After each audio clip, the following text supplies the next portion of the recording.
મહેસાણા ખાતે જિલ્લા કક્ષાના જન ઔષધિ દિવસ કાર્યક્રમની ઉજવણી કરવામાં આવી। મહેસાણા જિલ્લાના જનપ્રતિનિધિઓની ઉપસ્થિતિમાં જિલ્લા કક્ષાના જન ઔષધિ દિવસની ઉજવણી કરવામાં આવી। જન ઔષધિ કેન્દ્ર એપિલો એન્કલેવ મોઢેરા ચોકડી ખાતે યોજાયેલા કાર્યક્રમમાં રાજ્યસભાના સાંસદ મયંકભાઈ નાયક અને લોકસભાના સાંસદ હરિભાઈ પટેલ તેમજ જિલ્લા પંચાયત પ્રમુખ તૃષાબેન પટેલની ઉપસ્થિતિમાં જન ઔષધિ દિવસની ઉજવણી કરવામાં આવી હતી।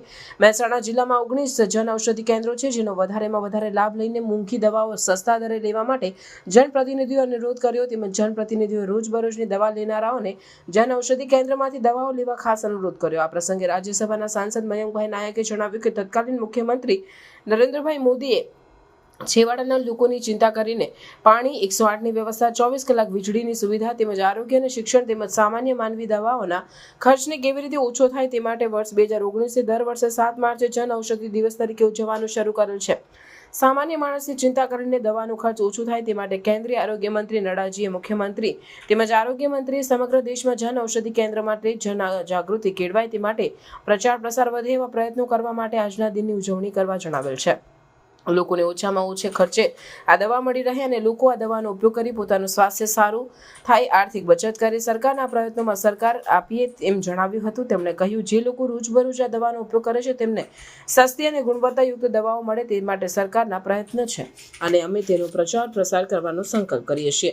લોકસભાના સાંસદ હરિભાઈ પટેલે પ્રાસંગિક પ્રવચનમાં જણાવ્યું કે દેશમાં 15,000 જેટલા જન ઔષધિ કેન્દ્રો કાર્યરત છે તેમજ તેમાં બ્રાન્ડેડ ગુણવત્તાયુક્ત દવા 80% સસ્તા ભાવમાં મળી રહે છે। જન ઔષધિ કેન્દ્રમાં 2047 જેટલી દવાઓ અને 300 સર્જિકલ ઉપરાંતના ઉત્પાદનોનું વેચાણ કરવામાં આવે છે। સરકાર દ્વારા માર્ચ 2026 સુધીમાં 20,000 તેમજ માર્ચ 2027 સુધીમાં 25,000 જન ઔષધિ કેન્દ્રો સ્થાપિત કરવાનું લક્ષ્યાંક છે। આજ સુધી જન ઔષધિ કેન્દ્રો દ્વારા નાગરિકોને રૂપિયા 6.88 કરોડની દવાઓ વેચવામાં આવી। તેમણે આગ્રહ કર્યો હતો કે જન ઔષધિ કેન્દ્રો દ્વારા છેવાડાના અને સામાન્ય માણસોને સસ્તી તેમજ ગુણવત્તાયુક્ત દવા મળે તે માટે છેક સુધી પ્રચાર પ્રસાર અને જનજાગૃતિ કેળવાય તે માટે સરકારના પ્રયત્નો છે, તેમાં સહકાર કરીએ। આ પ્રસંગે લાભાર્થી જયંતિભાઈ પટેલ અને પીડી મહેતાએ પોતાના પ્રતિભાવોમાં જણાવ્યું કે તેઓએ આ જન ઔષધિ કેન્દ્રનો ખૂબ લાભ મળ્યો। તેઓને લગભગ 70 થી 80% ખર્ચ બચી ગયો છે, જેમાં તેઓ બીપી, ડાયાબિટીસ, અસ્થમા તેમજ લાંબા ગાળાની બીમારીની દવા પણ સસ્તા દરે મેળવે છે। આમ તેમને આર્થિક રીતે પણ સહાય બની રહે છે। સ્વાગત પ્રવચનમાં એ જણાવ્યું હતું કે ડોક્ટર દિનેશ પટેલે કર્યું। મુખ્ય જિલ્લા આરોગ્ય અધિકારી ભરતભાઈ સોલંકીએ જણાવ્યું કે દર વર્ષે 7 માર્ચને જન ઔષધિ દિવસ તરીકે ઉજવવામાં આવે છે। આ દિવસની ઉજવણી દ્વારા ગુણવત્તાયુક્ત જેનેરિક દવાઓના વપરાશને પ્રોત્સાહન આપવું જરૂરી રહેશે તેમજ જન ઔષધિ સ્ટોર પર બ્રાન્ડેડ દવાઓ બજાર ભાવ કરતાં 80% સુધી સસ્તી મળશે, જેથી લાભાર્થીઓને દવાઓનો ખિસ્સો ખર્ચ ઘટશે। આભાર વિધિ કરતા અધિક જિલ્લા આરોગ્ય અધિકારી ઘનશ્યામભાઈ ગઢવીએ જણાવેલ કે આવનાર દિવસોમાં જિલ્લાના આરોગ્ય કેન્દ્રોમાં જન ઔષધિ કેન્દ્રના લિસ્ટ મૂકવામાં આવશે। આ પ્રસંગે જિલ્લા પંચાયત આરોગ્ય સમિતિના ચેરમેન મિહિરભાઈ, અગ્રણી રાજુભાઈ મોદી સહિત જનપ્રતિનિધિઓ તેમજ આરોગ્યના અધિકારીઓ અને લાભાર્થીઓ તેમજ નગરજનો ઉપસ્થિત રહ્યા હતા। માન્ય યશસ્વી વડાપ્રધાન માન્ય શ્રી નરેન્દ્રભાઈ મોદી સાહેબના નેતૃત્વમાં 2014થી 7 માર્ચના રોજ શરૂ થયેલી આ જન ઔષધિ કેન્દ્રોની યાત્રા આજે ઘણા લાંબા સમયની યાત્રા પછી આજે સુખદ પરિણામો આપણને જાણવા મળે છે અને આ પ્રચાર અર્થે આજનો આ કાર્યક્રમ હતો। આ જન ઔષધિ કેન્દ્રો અત્યારે દેશમાં 15,000 જેટલા આઉટલેટ છે। હજી પણ ભારત સરકારે આવનારા સમયમાં દર વર્ષે 5,000 આઉટલેટ વધારીને આવનારા 2 વર્ષમાં 10,000 જેટલા આઉટલેટ બધા વચ્ચે ટોટલ 25,000 જેટલા આઉટલેટ કેન્દ્રો ભારતમાં થશે। લોકોને 50 થી 80% સસ્તા દરે દવાઓ પણ મળી રહી છે।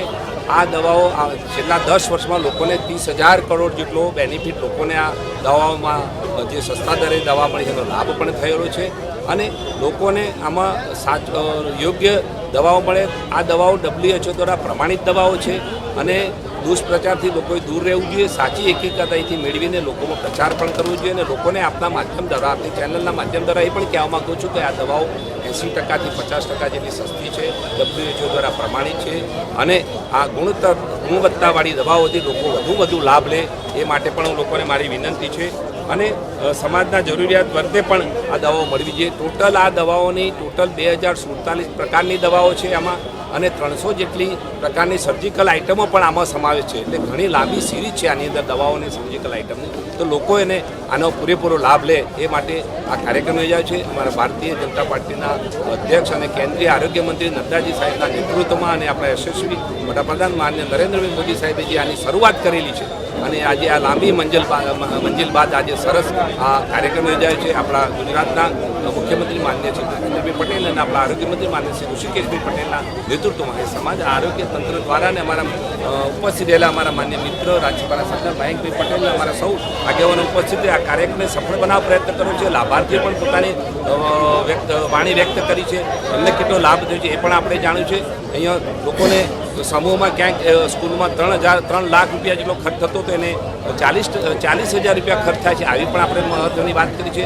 અહીંયા એક વક્તા એવું પણ કહેલું છે કે ભાઈ 80% સસ્તી દવાઓ મળે છે. આટલી સસ્તી દવાઓ મળતી હોય ત્યારે લોકો આમાં વધુ આ જન આરોગ્ય કેન્દ્રો સાથે જોડાય, એની સાચી હકીકત મેળવે અને એનો લાભ લે અને લોકોને મેસેજ પહોંચાડે તો આ સાચો સંદેશો પહોંચાડવો એ પણ આ પુણ્યનું કામ છે. આજે સરસ કાર્યક્રમ યોજાય છે. અભિનંદન, ધન્યવાદ આપો.